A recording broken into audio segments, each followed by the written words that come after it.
ಒಂದು ಊರಲ್ಲಿ ಒಬ್ಬ ಭಿಕ್ಷುಕ ಮುರಿದೋಗಿರೋ ಗುಡಿಸ್ಲಲ್ಲಿ ಕೂತ್ಕೊಂಡು ಹಸಿವು ತಾಳಕ್ಕಾಗದೆ ಅಳ್ತಿರ್ತಾನೆ. ದೇವ್ರೇ, ಇಂಥ ಕಷ್ಟ ನನಗೆ ಯಾಕೆ ಕೊಟ್ಟೆಪ್ಪ? ನಾನು ಏನು ಪಾಪ ಮಾಡಿದ್ದೆ? ಬರೀ ಒಂದ್ಸಲ ನನಗೊಂದು ಅವಕಾಶ ಕೊಟ್ಟು ನೋಡು. ನಾನು ಯಾರಿಗೂ ಮೋಸ ಮಾಡಲ್ಲ, ಯಾರಿಗೂ ಕೆಟ್ಟದ್ದು ಮಾಡಲ್ಲ. ಪ್ಲೀಸ್ ದೇವ್ರೇ, ನಾನು ಈ ಬಡತನದಿಂದ ಕಾಪಾಡು ಅಂತ ಬೇಡ್ಕೊತಾನೆ. ಅವನಿಗೆ ಹೇಳೋ ಶಕ್ತಿ ಇಲ್ಲದೆ ಇದ್ರೂ ಕಷ್ಟಪಟ್ಟೇ ಇದ್ದು ಹೊರಗಡೆ ಭಿಕ್ಷೆ ಮಾಡಕ್ ಹೋಗ್ತಾನೆ. ಆಗ ದಾರಿಯಲ್ಲಿ ಅವನಿಗೊಬ್ಬ ಶ್ರೀಮಂತ ವ್ಯಕ್ತಿ ಸಿಗ್ತಾನೆ. ಅವನು ಭಿಕ್ಷುಕನ್ ನೋಡಿ, ಏನಪ್ಪ, ನೀನು ನೋಡೋದಕ್ಕೆ ಚೆನ್ನಾಗೇ ಇದೆಯಾ, ದಷ್ಟಪುಷ್ಟವಾಗಿಯೂ ಇದೆಯಾ, ಆದರೂ ಯಾಕೆ ಭಿಕ್ಷೆ ಬೇಡ್ತಿದೀಯಾ? ಎಲ್ಲಾದರೂ ಕೆಲಸ ಮಾಡಿ ತಿನ್ನೋದು ತಾನೆ ಅಂತ ಕೇಳ್ತಾನೆ. ಆಗ ಆ ಭಿಕ್ಷುಕ, ಬೇಡಿದ್ರೆ ಭಿಕ್ಷೆನೇ ಸಿಗ್ತಿಲ್ಲ, ಅಂಥದ್ರಲ್ಲಿ ಕೇಳಿದ್ರೆ ಕೆಲಸ ಸಿಗುತ್ತಾ ಅಂತ ಕೇಳ್ತಾನೆ. ಅದನ್ನು ಕೇಳಿ ಆ ಶ್ರೀಮಂತ ವ್ಯಕ್ತಿ, ಮೋಸ್ಟ್ಲಿ ನೀನೆಲ್ಲೂ ಪ್ರಯತ್ನವೇ ಮಾಡಿಲ್ಲ ಅನಿಸುತ್ತೆ, ಆದರೂ ಪರವಾಗಿಲ್ಲ, ನಾನೇ ನಿನಗೆ ಕೆಲಸ ಕೊಡ್ತೀನಿ, ಮಾಡ್ತೀಯಾ ಅಂತ ಕೇಳ್ತಾನೆ. ಆ ಭಿಕ್ಷುಕ ಅದನ್ನು ಕೇಳಿ ಸಂತೋಷ ತಡೆಯೋಕ್ಕಾಗದೆ ಬಿಡ್ತಾನೆ. ಮನಸ್ಸಲ್ಲೇ ದೇವ್ರಿಗೆ ಧನ್ಯವಾದ ಹೇಳ್ತಾನೆ. ಅವನು ಆ ಶ್ರೀಮಂತ ವ್ಯಕ್ತಿಯ ಕಾಲಿಗೆ ಬಿದ್ದು, ಕಷ್ಟದಲ್ಲಿ ಕಣ್ಣೀರು ಹಾಕ್ತಿರೋ ನನಗೆ ಕೆಲಸ ಕೊಡ್ತೀನಿ ಅಂತಿದ್ದೀರಾ, ತುಂಬ ತುಂಬ ಧನ್ಯವಾದ ನಿಮಗೆ, ದೇವರು ನಿಮ್ಮನ್ನು ಚೆನ್ನಾಗಿಟ್ಟಿರಲಿ ಅಂತ ಹೇಳ್ತಾನೆ.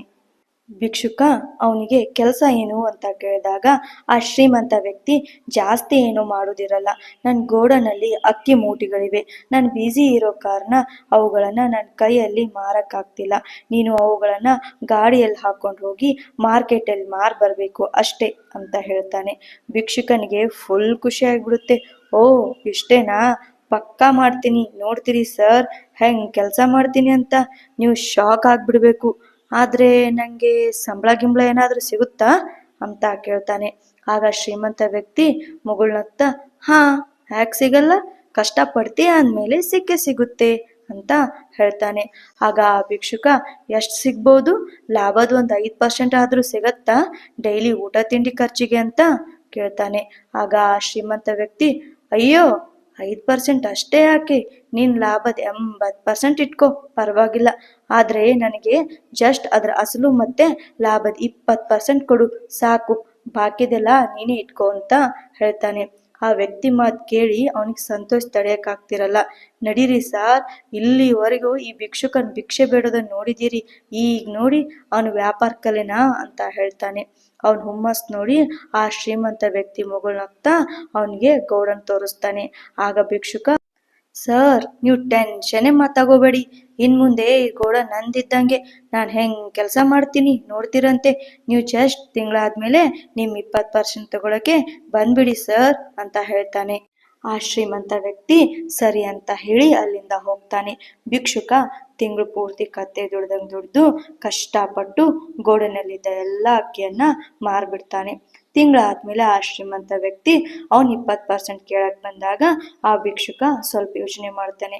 ಅಲ್ಲ, ತಿಂಗಳು ಪೂರ್ತಿ ಕಷ್ಟಪಟ್ಟು ದುಡ್ದಿದ್ದು ನಾನು, ಇವನು ಈ ತಿಂಗಳಲ್ಲಿ ಒಂದ್ಸಲನಾದ್ರೂ ಈ ಕಡೆ ತಿರುಗಿ ನೋಡಿಲ್ಲ ಕೆಲಸ ಹೇಗೆ ನಡೆದಿದೆ ಅಂತ, ಆದ್ರೆ ಇವತ್ತೇನು ಮಾಡದೆ ಬಂದು 20% ಕೇಳ್ತಿದ್ದಾನಲ್ಲ, 20% ತುಂಬಾ ಜಾಸ್ತಿ ಆಯ್ತು ಅಂತ ಅನ್ಕೋತಾನೆ.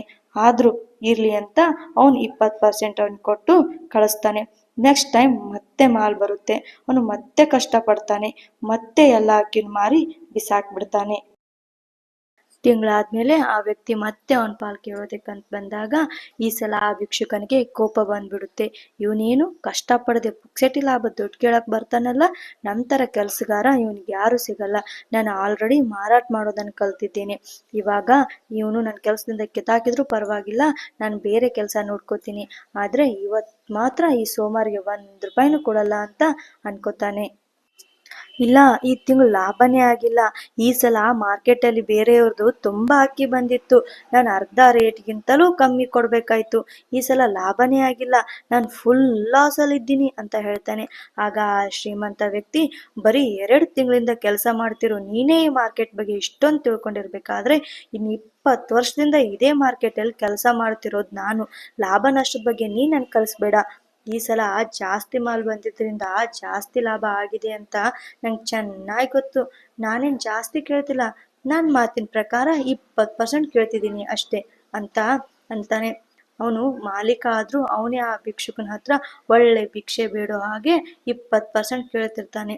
ಆದ್ರೂ ಆ ಭಿಕ್ಷುಕ, ಇಲ್ಲ, ಮಾರ್ಕೆಟ್ ಪೂರ್ತಿ ಚೇಂಜ್ ಆಗ್ಬಿಟ್ಟಿದೆ ಇವಾಗ, ಲಾಭನೇ ಇಲ್ಲ ಅಂತ ಹೇಳ್ತಾನೆ.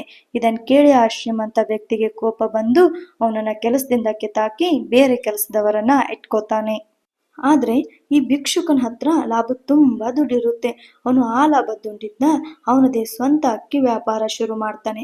ಅವನು ಕಷ್ಟಪಟ್ಟು ಕೆಲಸ ಮಾಡಿ ಒಳ್ಳೆ ಶ್ರೀಮಂತ ವ್ಯಕ್ತಿ ಆಗ್ತಾನೆ, ಮದುವೆ ಆಗ್ತಾನೆ, ಮಕ್ಕಳಾಗ್ತಾವೆ. ಅವನ ಖುಷಿಗೆ ಸೀಮಿತನೇ ಇರಲ್ಲ, ಅಷ್ಟು ಬೆಳಿತಿರ್ತಾನೆ.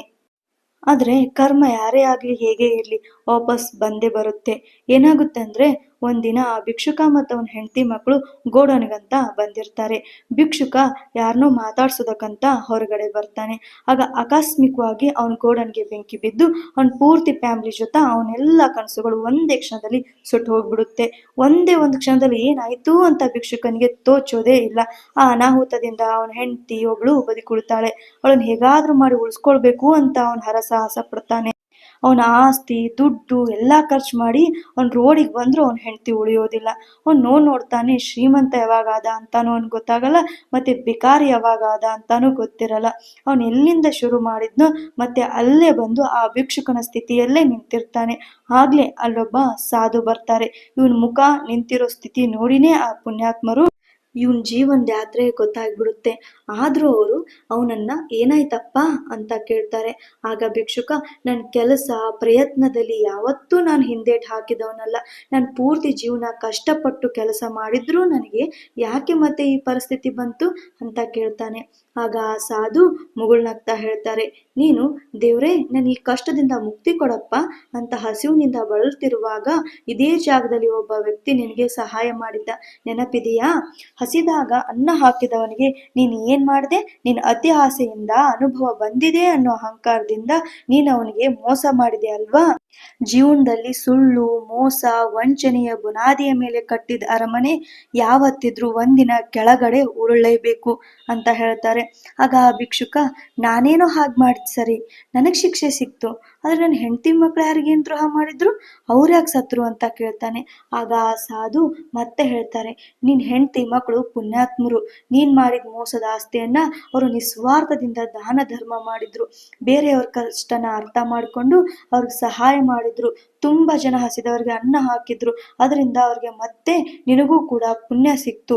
ಆದ್ರೆ ಅಂತವ್ರ ಜೊತೆ ಬದುಕೋ ಯೋಗ್ಯತೆ ನಿನಗಿರ್ಲಿಲ್ಲ ಅಂತ ಹೇಳ್ತಾರೆ.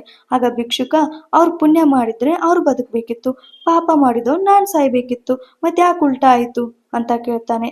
ಪುಣ್ಯದ ಕೆಲಸ ಮಾಡಿ ಅಕಾಲಕ್ಕೆ ಸತ್ತವರು ಮತ್ತೆ ಹುಡ್ತಾರೆ, ಅವರು ಮತ್ತೆ ಸುಖ ಸಂತೋಷ ನೆಮ್ಮದಿಯಿಂದ ಬದುಕ್ತಾರೆ. ಆದ್ರೆ ಉಣ್ಣು ಮನೆಗೆ ದ್ರೋಹ ಬಗೆದವರು, ಅದಕ್ಕೆ ಪಶ್ಚಾತ್ತಾಪ ಪಡದೆ ಅಹಂಕಾರದಿಂದ ಮರೆದವರು ಇದೇ ಜೀವನದಲ್ಲಿ ಅವರೆಲ್ಲ ಪಾಪಗಳನ್ನ ಅನುಭವಿಸೇ ಸಾಯ್ಬೇಕು. ದೇವ್ರೇ ನನಗೆ ಮುಕ್ತಿ ಕೊಡಪ್ಪ ಅಂತ ನರಳುತ್ತಾ ಬಹುಕಾಲ ಬದುಕೋದಿದೆಯಲ್ಲ, ಅದು ನಿಜವಾದ ಸಾವು ಅಂತ ಹೇಳಿ ಆ ಸಾಧು ಅಲ್ಲಿಂದ ಹೊರಟು ಹೋಗ್ತಾರೆ.